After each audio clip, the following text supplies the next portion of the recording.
In a recent video on ergonomics, I did a comparison of trackballs and keyboards. And on the trackballs side of things, I landed on the Kensington SlimBlade Pro. What you're looking at here is the standard SlimBlade, the original one. You can tell by the wire. SlimBlade Pro is the recommended one. It's an upgraded version of the standard SlimBlade. It has 3 connectivity options and just upgraded hardware. Now, a lot of people were talking about in the comments and messages afterwards that it doesn't have a physically ergonomic design. Now, if you're looking at the MX Ergo, the Logitech MX Ergo, you can see that this is a 45-degree angle. So physically, it is a more ergonomic mouse, just the way you rest your hand on it and you move your thumb. Now, the problem with the thumb balls is that you move your thumb. One is precision and accuracy. Your middle finger or index finger are better for precision and accuracy. But the main thing is that those 2 knuckles can take more of a beating than your thumb knuckle can. So you'll very quickly develop thumb repetitive stress injury, or RSI, if you use something like this over time. So you really want a finger ball. Now, this may not have the most ergonomic physical form factor or layout. For that, you're going to want the Elecom Huge or the Elecom Deft Pro. The Elecom Huge on the right is more ergonomic. It's a lot larger and it's intended for like a really stationary battle station, like the real deal where you have this giant desk set up. The device is enormous, but what it allows for you then is a lot more keys and options and a better ergonomic layout and form factor. The Elecom Deft Pro on the left is meant for more of a everyman mouse. It can be portable or taken with you for traveling, or maybe you don't have the desk space for it or whatnot. Now, the reason I don't recommend these devices and instead recommend the SlimBlade, even though these have physically better form factors for ergonomics, is that the way you use the SlimBlade is you don't put your arm or wrist on the SlimBlade. Some people end up getting a wrist rest and they rest their whole wrist on it and then use the device. That's going to cause a lot of pain. There's an angle here like that. The right way to use a SlimBlade is hover hand. You never rest pressure on the device. You simply hover your hand over it and you move your ball and you click your buttons like this, right? And by not putting pressure down, you're not putting strain on the wrist, you're not putting gravity on the joint, and you're not angling your arm in a way that is unnatural. These 2 devices prevent that unnatural angle, but I just don't recommend that type of use case anyway. I think you should really be hovering hand for ideal ergonomics for any device. I really, when I'm on my keyboard, I hover hand. When I'm on my mouse, I hover hand. I never put pressure on the wrist. Even if I had the desk space, I would never buy a wrist rest to do that. I think it just puts too much pressure on the wrist joint. Furthermore, there's 2 more problems. One is that these devices are right-handed, or maybe they have a left-handed option as well. But what you really want is a device that can be switch-handed or ambidextrous. You can take this device and move it from the left-hand side of your keyboard to the right-hand side and vice versa. And what that allows you to do is if you're developing most of the pain of RSI, carpal tunnel, or whatever in one hand, usually your dominant hand, whether it's thumb, wrist, shoulder, etc., you can switch it to the other hand. And I did that. I bought the SlimBlade. I switched it to the left-hand side. That's where it is on my desk right now is where I keep it. And I've been this way for 2 straight years. I'm not a left-handed person. And that has allowed my right hand to heal. And indeed, my RSI in my right hand has healed. And I haven't developed RSI in my left hand. So that just tells you that way of using this mouse, hover hand, is working. It's ergonomic. I'm not developing RSI on my left hand whatsoever. The third problem with these 2 devices is that their bearings are bad. So these devices, the SlimBlades and the Elecom devices, have what's called static bearings. So static bearings are these right here. Static bearings means that these bearings don't roll. If I move my finger down it, it's not a rolling bearing. It's not a quote unquote real bearing in the sense that you're used to with a skateboard or a rollerblades. Instead, these are little nubbins, just material nubbins that protrude from the inner bowl. And the material of these bearings is this particular material that it has low friction, static friction, low friction against which a ball can slide smoothly. The SlimBlade has really good static bearings, whereas the Elecom devices have very poor bearings, very, very bad bearings. So bad, in fact, that most people who own these devices end up modifying them physically. They take a screwdriver and tweezers and tear them apart, buy some aftermarket bearings, replace the bearings of these devices, and put them back together. The thing is, these devices are not sort of hot swappable hardware like a PC. They're not intended to be taken apart and put back together like that, like a PC would be. So this is a real hardware enthusiast's DIY project to do. If you're that kind of a character, then by all means. But if you're not a hardware DIY person, then this is just not the device for you. Now, the problem with static bearings, and remember that I'm pointing out a problem with static bearings here because we're going to talk about the alternative to that in a bit.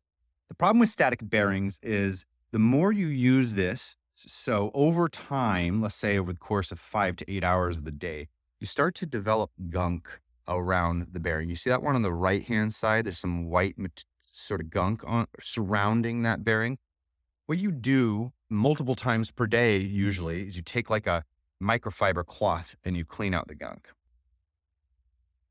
I do this 3 times a day. Some people do it once a day. Some people do it once a week. I guess it depends on how much dead skin cells you have that you're turning over. Maybe it's pretty gross that I have to do this 3 times a day, but c'est la vie.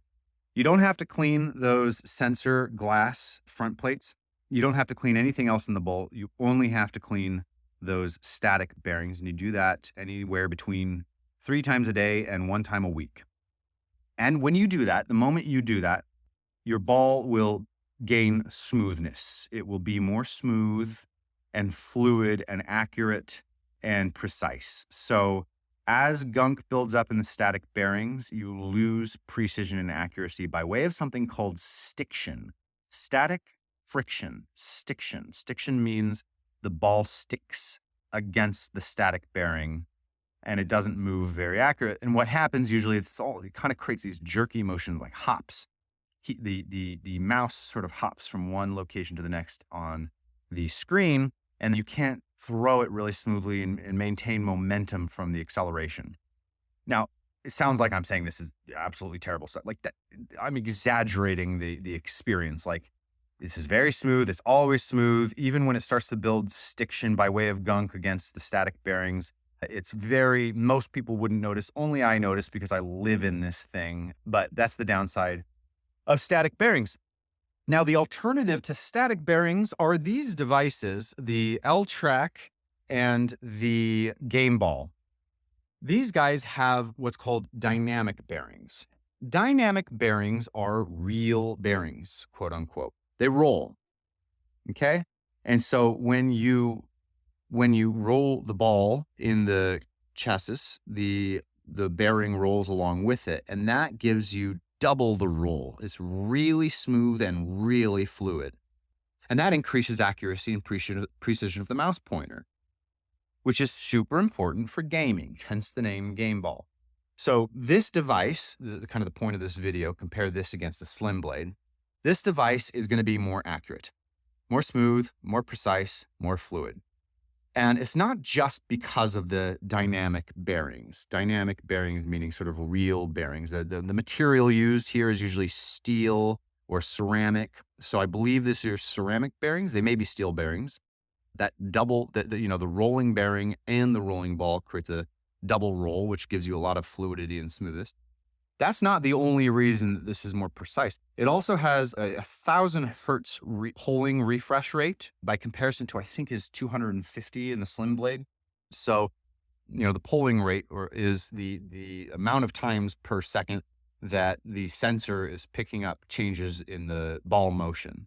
The faster that is, of course, the more precise the pointer.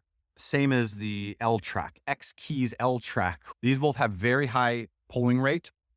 And in the case of the GameBall, it has a DPI button.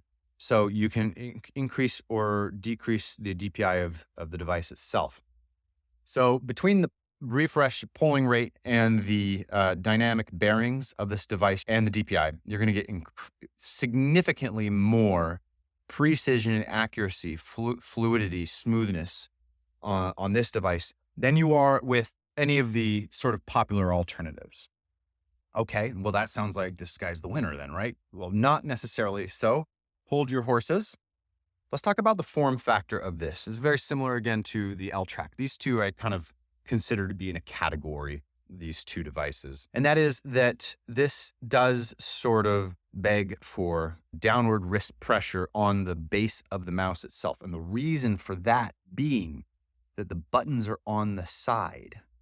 It would be very difficult to hover hand this guy unless you use only the top two buttons, which, by the way, are not the default mapped left and right click. Actually, this is the right click, but this is the left click, the one on the very bottom. So the reason they put it down there, that's where your thumb goes. It's lower than your finger or pinky. So this one being the default right click and this one being the default normal click, primary click, and this is your pointer. This grip begs for using the base as the wrist rest. The way it's designed is to be a wrist rest. And so I think personally, from my experience, having used this for a day, that this is a less ergonomic design.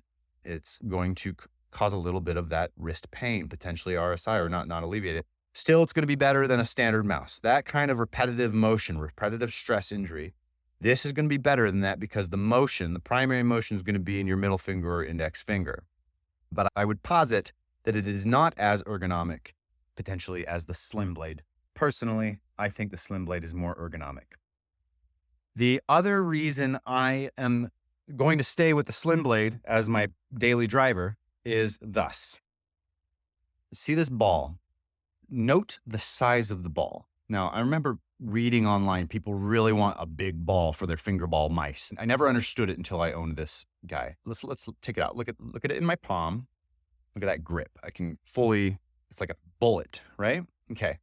Now, look at this guy. Look how big it is. Look at it in my palm. I can't close my hand around it. So this is a 55 millimeter ball. It is very heavy. It weighs a lot. Very heavy. Now, let's see if you can, intuit what that causes in terms of usage of the ball. I'm going to look away from the phone screen and I'm going to use it on my computer.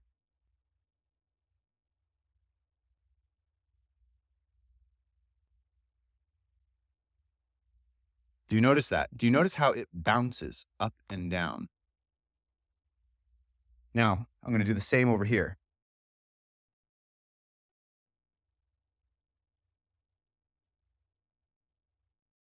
Okay. It bounced a couple of times, but overall, not nearly as many times. Now, the reason is from just sheer gravity of the weight of the ball in its chassis, right? So this guy is just so light. It's such a light ball that every time you flick it from anywhere below sort of the midline of the ball, it's going to lift up. And what that causes is a cursor jump. The cursor jumps across the screen. And it's just so easy to accidentally do that. Even if you don't, even if you don't hit it under the midline of the ball, it's still bouncing around.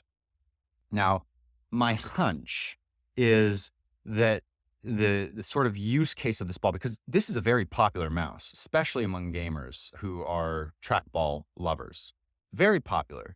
And I don't think it's just that they'll take that, DPI and polling rate and dynamic bearings pro and this kind of a hit. I think that they use it differently. My hunch is that gamers will sort of rest their hand down. There's a lot of tension. You're playing PUBG or Dota 2.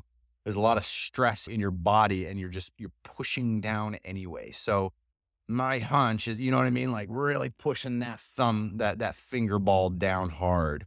That's my hunch. My hunch is there's a lot of weight going down as a consequence of stress and pressure that translates into keeping the ball exactly gravity down. Whereas me, in my day-to-day, yeah, I'm stressed because I'm working, but I'm not in a hurry in a way with this thing. And so there's no need to push it down. It will lift up a little bit if you flick it from under, but it's very, the ball has so much surface area that you don't need to flick it under. Okay. So that's my main gripe with the GameBall.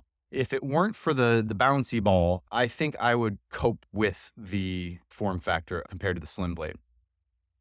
However, man, it is precise. It is just fluid and responsive and No stiction whatsoever. Okay, so that's the GameBall versus the SlimBlade. If you're a generalist, worker bee, technologist, whatever the case may be, I really recommend the SlimBlade. And if you are a gamer, then I recommend the GameBall. But you're just going to have to potentially adapt to the way you use that ball in particular. I kind of wish it just had a bigger ball. I really wish it just had a fat ball right in there. My sense is that the L-Track, I've never owned one, is like contained within that ring, so it doesn't have that bounce. Now, there are two more mice that I haven't talked about. I haven't had a chance to try them. They're kind of underdogs in the community. And so this is the Sanwa Gravi. It is very well received from things I've seen on Reddit. It is reminiscent of like the Logitech Marble, or the Microsoft, I think it was called the Explorer or something. And then the Ploopy. The Ploopy is an open source design. So its form factor and hardware are contributed to by the community, but you can buy it pre-built as what's called the Ploopy Classic. And from what I understand of these two devices is that they contain really good hardware. I don't know if they have laser or optical sensors or dynamic or static bearings, but they're two mice you might want to look into before you make your decision. Me personally, I will always recommend the SlimBlade no matter what to everybody, unless you're like a really hardcore gamer.